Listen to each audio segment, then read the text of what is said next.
السلام عليكم، ازيكم يا شباب. عايز اتكلم عن حاجه مهمه جدا. ابراهيم فايق امس في البرنامج بتاعه استضاف مجموعه من خير من يمثلوا الكره المصريه في الفكر والتطوير، بجد يعني. مستضيف مين بقى؟ احمد الخضري، اكبر مدلس واكبر كذاب في تاريخ الصحافه والاعلام المصري.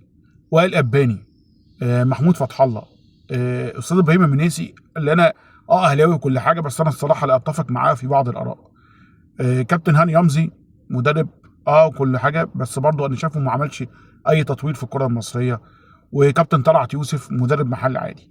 هل دي شخصيات انت شايفها تقدر وتستطيع ان تطور الكره المصريه ويكون لها اراء ثاقبه واراء بناءه في تطوير الكره المصريه؟ يعني واحد زي احمد الخضري ده مشكلته في الحياه هو الاباني ومحمود فتح الله الاهلي. هي دي مشكلتهم في الدنيا. يعني لو قلت لهم ايه سبب فساد الكره المصريه هيقول لك الاهلي. ايه عدم فشل الكره المصريه ومنتخب مصر هيقول لك الاهلي.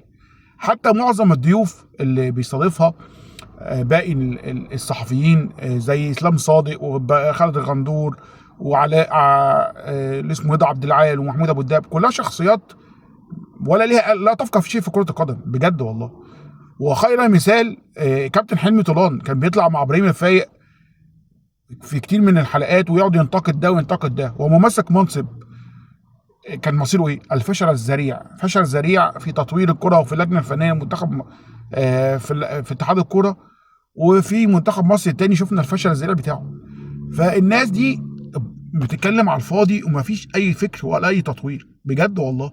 احنا عايزين ناس محترمه تطلع في البرامج يكون عندها فكر، وناس خلاص بقى. يعني الناس دي بقى لنا سنين بنشوفها في التلفزيون ولا ليهم اي لازمه، ولا ليهم اي لازمه حرفيا بجد.